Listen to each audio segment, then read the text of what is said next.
Hello friends, how are you? Welcome back to our channel tax solutions. तो आज हम बात करेंगे, भारत सरकार ने कुछ चेंजेस किए हैं प्रॉपर्टी टैक्स में।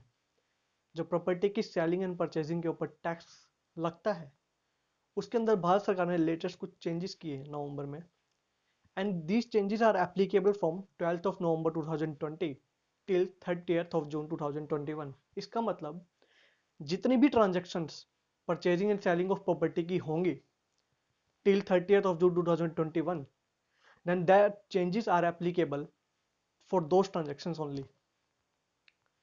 तो चलिए ब्रीफली डिस्कस कर लेते हैं इन चेंजेस को कि आखिर ये चेंजेस क्या हैं। इसमें बेसिकली टैक्स का जो दायरा है प्रॉपर्टीज की परचेजिंग एंड सेलिंग पे वो थोड़ा कम किया गया है। इसका मतलब जो अब टैक्स के दायरे में ट्रांजेक्शन्स आएंगी वो थोड़ी सी कम आएंगी इन प्रोविजंस को लाने के बाद। सो फ्रेंड्स, पहले हम ये देख लेते हैं कि जो गवर्नमेंट ने नए चेंजेस किए हैं प्रॉपर्टी टैक्स में, उसके आने से पहले किस प्रकार से इनकम टैक्स के प्रोविजन काम करते थे in respect of purchasing and selling of properties. तो मैं यहाँ पर एक एग्जांपल लेके चल रहा हूँ जो मैं सेलर एंड बायर दोनों के पॉइंट ऑफ व्यू से यहाँ पर डिस्कस करूंगा। अब मैं मान लेता हूँ कि कोई भी एक सेलर है जिसने प्रॉपर्टी सेल की फॉर 50 लाख रुपीज, यानी कि सेल कंसिडरेशन जो है 50 लाख रुपीज है। अब ये सेलर कोई भी हो सकता है, चाहे ये प्रॉपर्टी परचेजिंग एंड सेलिंग का बिजनेस करता है या कोई भी सेलर है जिसके पास घर है, वो बेचना चाहता है अपना घर, तो उसके लिए वो कैपिटल एसेट है। तो मैं दोनों के पॉइंट ऑफ व्यू से बात कर रहा हूँ। चाहे वो बिजनेस करता है तो वो business profit and gain from business के दायरे में आ जाएगा, अदरवाइज वो कैपिटल गेन के दायरे में आ जाएगा। तो उसने जो सेल कंसिडरेशन है 50 लाख रुपीज का है, 50 लाख रुपीज पर उन्होंने सेल करी, पर जो स्टैम्प ड्यूटी वैल्यू है उसी प्रॉपर्टी की दैट इज 55 लाख रुपीज। अब आप जानते होंगे सर्कल रेट क्या होती है। हर जगह की कुछ ना कुछ सर्कल रेट्स गवर्नमेंट ने डिसाइड किए होते हैं। किसी जगह का 50,000 पर स्क्वायर फीट, 40,000 पर square feet. As as the case में भी जो गवर्नमेंट ने डिसाइड किया होता है स्टैम्प ड्यूटी वैल्यू जिसे बोलते हैं, जिसके ऊपर आप स्टैम्प ड्यूटी पे करते हैं, तो 55 लाख रुपीज है। अब इनकम टैक्स के प्रोविजन ये कहते थे नए चेंजेस आने से पहले कि अगर sale consideration and stamp duty value in दोनों के बीच में जो डिफरेंस है वो 10% तक का ही है, इसका मतलब now stamp duty value is 55 lakh rupees and sale consideration of 50 lakh rupees, that is difference between these two is of 10% only। अगर तो 10% तक का ही डिफरेंस है तो हम इनकम टैक्स के पॉइंट ऑफ व्यू से जो सेल कंसिडरेशन मानेंगे वो जो एक्चुअल सेल कंसिडरेशन है उसी को मानकर चलेंगे, यानी कि 50 लाख रुपीस। उस हिसाब से जो कैपिटल गेन, अगर वो प्रॉपर्टी परचेजिंग एंड सेलिंग का बिजनेस नहीं करता तो उसके लिए capital gain, otherwise business gain हो जाएगा, वो यहाँ पर 15 लाख रुपीस का हो जाएगा। 50 लाख माइनस उसने परचेज की थी प्रॉपर्टी 35 लाख रुपीस की, तो 15 लाख रुपीस यहाँ पर उसका गेन निकल के आएगा। पर अगर इस प्रॉपर्टी की जो स्टैम्प ड्यूटी वैल्यू है that is 56 lakh rupees, now the difference between actual sale consideration and stamp duty value is exceeding 10%। इन दोनों के बीच में जो डिफरेंस है वो 10% से इंक्रीज हो रहा है यहाँ पर। तो उस केस में जो इनकम टैक्स के प्रोविजन है वो ये कहते थे, उस केस में अगर स्टैम्प ड्यूटी वैल्यू और एक्चुअल सेल कंसिडरेशन के बीच में जो डिफरेंस वो 10% से एक्सीड कर जाता है, तो वहां पर हम जो sale consideration for the purpose of taxation मानकर चलेंगे वो स्टैम्प ड्यूटी वैल्यू को मानकर चलेंगे। इसका मतलब यहाँ पर जो कैपिटल गेन या बिजनेस गेन जो होगा वो 21 लाख रुपीज का होगा, 56 लाख माइनस 35 लाख रुपीज। साथ ही साथ अगर ऐसा हो जाता है तो वहां पर बायर के हैंड्स में भी कुछ टैक्सेशन के प्रोविजन आ जाते हैं, वहां पर बायर को भी टैक्स देना पड़ेगा। इस केस में अगर stamp duty value and actual sale consideration के बीच में डिफरेंस 10% से एक्सीड नहीं करता तो वहां पर बायर को कोई भी टैक्स देने की जरूरत नहीं है।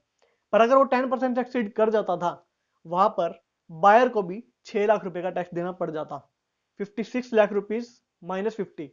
क्योंकि ऐसा माना जाता था कि stamp duty value 56 lakh rupees है और इसने 50 लाख रुपए में परचेज कर ली प्रॉपर्टी। जो प्रॉपर्टी मार्केट में 56 लाख में बिक रही है वो इसने 50 लाख में परचेज कर ली, इसका मतलब 6 लाख का इसने डिस्काउंट अर्न कर लिया। वो डिस्काउंट वो टैक्स लगा देते थे, 6 लाख रुपीज का यहाँ पर टैक्स बन जाता है, जो सेक्शन 56 टू 10 के अंदर उसे टैक्स देना पड़ता।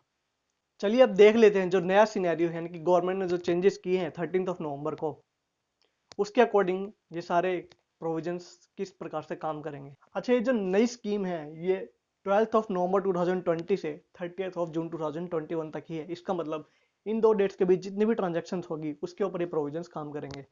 इसके बाद जो भी ट्रांजैक्शंस होगी, अगर गवर्नमेंट इस स्कीम को एक्सटेंड नहीं करती है तो वापस से जो पुरानी वाली स्कीम अभी जो हमने डिस्कस की वही काम करेंगी इसके इस डेट के बाद।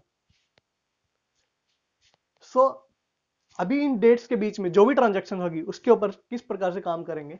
मान लीजिए सेलर ने प्रॉपर्टी सेल की 50 लाख रुपीस की and stamp duty value 60 lakh. Now जो 10% का जो डिफरेंस होता था यहां पर वो अब 20% का कर दिया है सरकार ने बढ़ाकर। इसका मतलब जो actual sale consideration and stamp duty value के बीच में जो डिफरेंस है वो 20% से एक्सीड नहीं करता। अगर 20% तक है तो ठीक है, 20% तक है तो उस केस में जो हम सेल कंसिडरेशन मानेंगे for the purpose of taxation वो एक्चुअल सेल कंसिडरेशन को ही माना जाएगा। इसका मतलब बिजनेस गेन जो होगा वो 15 लाख रुपीस का ही अराइज होगा जिसके ऊपर टैक्स पे करेगा सेलर। 50 लाख माइनस 35 लाख।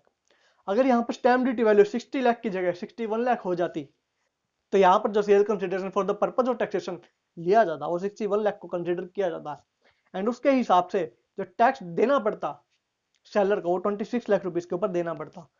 सीधा 11 लाख रुपीस का फर्क पड़ जाता सिर्फ 1 लाख रुपए की स्टैम्प ड्यूटी बढ़ने से। साथ ही साथ अगर मैं बायर के पॉइंट ऑफ व्यू से बात करूं तो वहां पर बायर को कोई भी टैक्स नहीं देना पड़ेगा अगर actual sale consideration and stamp duty value के बीच में जो डिफरेंस है वो 20% तक ही है। यानी कि अगर 60 लाख रुपीस तक की स्टैम्प ड्यूटी है तो वहां पर बायर को कोई भी टैक्स देने की जरूरत नहीं है।